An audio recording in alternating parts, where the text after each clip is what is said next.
Halo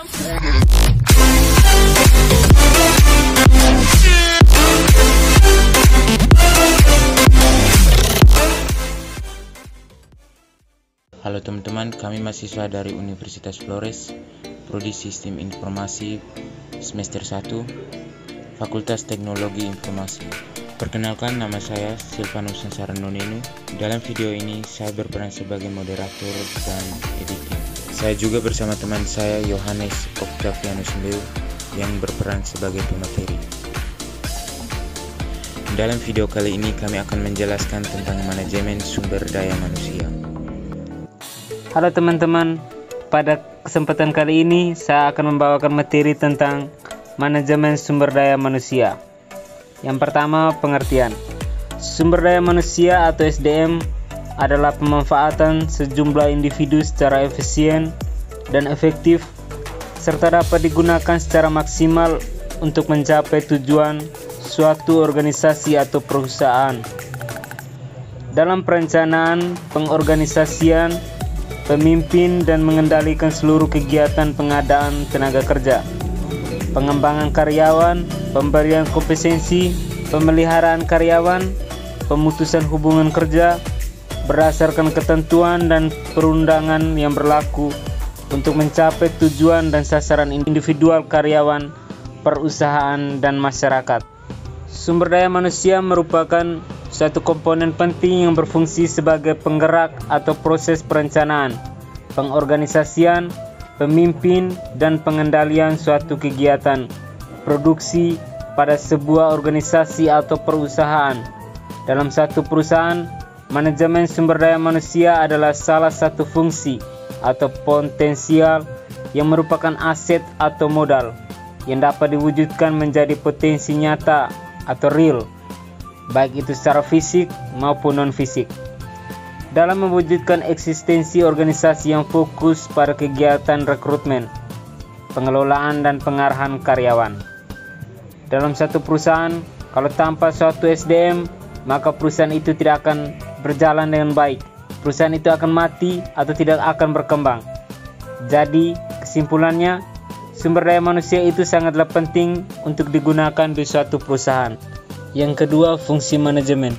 Manajemen memiliki beberapa fungsi, yaitu yang pertama perencanaan SDM, yang kedua pengangkatan dan pemberhentian karyawan, yang ketiga pengupahan dan pemberhentian karyawan, yang keempat penilaian kinerja, penghargaan dan pengembangan karir, yang kelima pelatihan dan pengembangan, dan yang terakhir kesehatan dan keselamatan, kepemimpinan, dan produktivitas.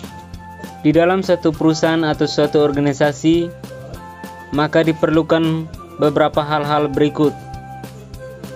Yang pertama, SDM pengadaan, yang kedua SDM pengembangan, dan yang terakhir SDM pemanfaatan, SDM status dan tugas manajer SDM.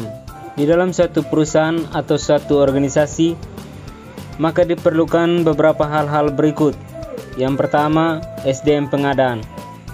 SDM pengadaan merupakan suatu tindakan yang dilakukan oleh suatu organisasi melalui tahapan-tahapan yang mencangkup proses penarikan, seleksi penempatan, orientasi, dan induksi untuk mendapatkan tambahan pegawai yang sesuai dengan kebutuhan kantor.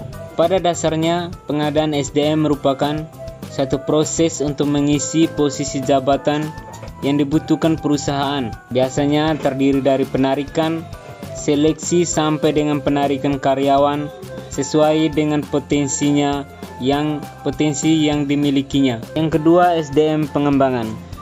SDM pengembangan adalah satu rangkaian kegiatan organisasi atau instansi yang dilaksanakan dalam interval atau waktu tertentu dan didesain untuk melahirkan perubahan sikap mental dan keahlian karyawan sehingga mereka mampu menyelesaikan penugasannya yang berhubungan dengan peran dan tanggung jawabnya di satu organisasi tersebut. Dalam satu organisasi sangat diperlukan pengembangan baik itu dalam bentuk material maupun pemikiran. Pengembangan SDM juga merupakan proses di mana karyawan dalam sebuah perusahaan dibantu secara terencana untuk meningkatkan kemampuan sehingga bisa menyelesaikan berbagai macam tugas dan berhubungan dengan peran mereka di masa depan, sama dengan pengembangan karir karyawan. Yang ketiga, yaitu SDM pemanfaatan. SDM pemanfaatan merupakan satu tujuan agar perusahaan tersebut dapat berkembang, maka diperlukan SDM pemanfaatan agar di setiap barang yang diproduksi dapat dimanfaatkan dengan baik supaya perusahaan dapat berkembang. Hal yang keempat adalah SDM status.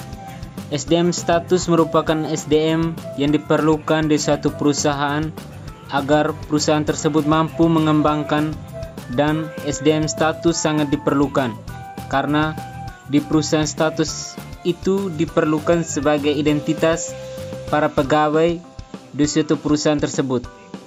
Dan status juga diperlukan di dunia teknologi supaya identitas dari karyawan atau perusahaan dapat diketahui. Contohnya yaitu seperti nama karyawan, kedudukan karyawan di perusahaan tersebut, dan nama perusahaan itu adalah salah satu contoh SDM status. Yang kelima, tugas manajer SDM adalah memberi tugas di setiap karyawan dengan masing-masing bidang yang ada dalam perusahaan tersebut dan mengontrol setiap kerja karyawan untuk melancarkan dan mengembangkan perusahaan itu sendiri. Tugas manajemen sumber daya manusia. Tugas manajemen sumber daya manusia merupakan fungsi menganalisa kebutuhan terhadap tenaga kerja, pengadaan tenaga kerja baru, dan pengembangan kemampuan serta orientasi tenaga kerja, pensiun, pemberhentian, hingga pengunduran diri. Oke teman-teman, sekian saja penjelasan dari kami tentang manajemen sumber daya manusia.